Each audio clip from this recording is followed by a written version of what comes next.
A solemn 24 notes honoring the sacrifices of our nation's most faithful servants.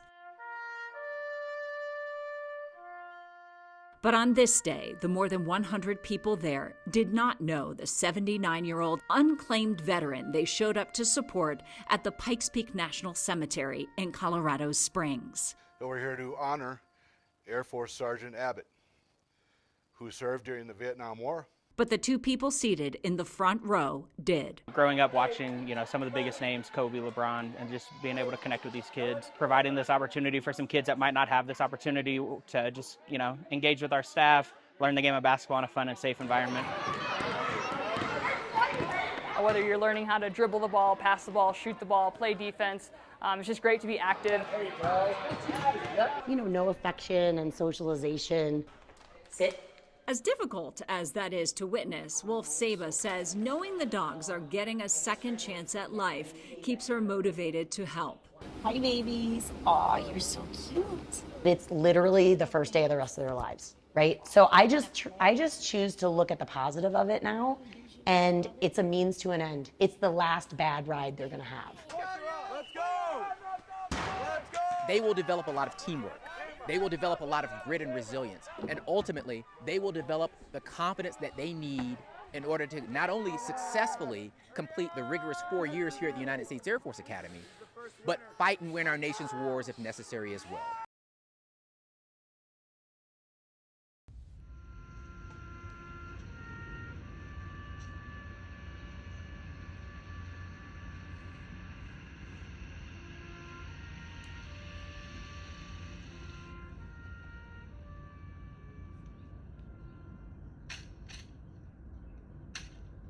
In 1984, President Reagan, he decided that he was going to close the book on Vietnam. The last chapter of the book was going to be a person put into the tomb of the unknown soldier. Ladies and gentlemen, the ceremony that you are about to witness. So they went out and they looked, scoured all over the place for an unknown soldier. The advisors told him that in the future, they're going to be able to identify this unknown soldier. But Reagan wanted to close that book.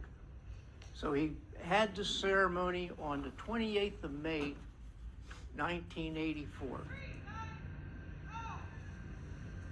Reagan accepted a flag for the unknown soldier on behalf of the unknown family.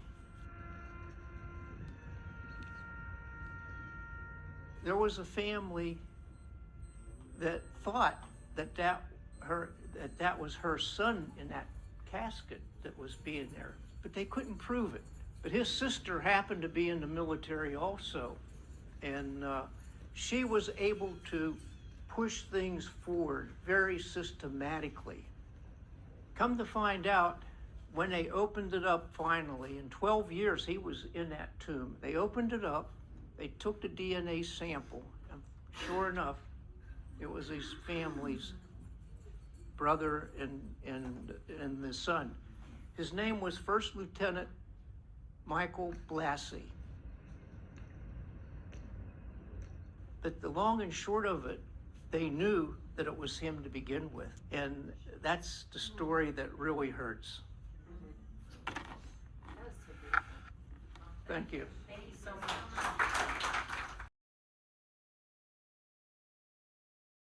So I think we'll start with Rick's hike first. We thought we'd prompt ourselves to start the new year off properly. 1, 2, 3, Happy New Year! Happy New Year! Getting out on the first day sets the tone and the pace for the rest of the year. You can set good intentions. I just happened to find, this little event on Facebook, and I'm like, well, this sounds like the perfect idea to bring in the new year. Trails are perfect. There's like 28 miles of them and a good variety. We could do an easy trail, a harder trail, in the woods, in the plains, whatever. During the summer, we'll see sunflowers and asters are some of the flora that we'll see. I love the outdoors, and I love getting people outdoors to enjoy all the natural resources we have in the state. I see.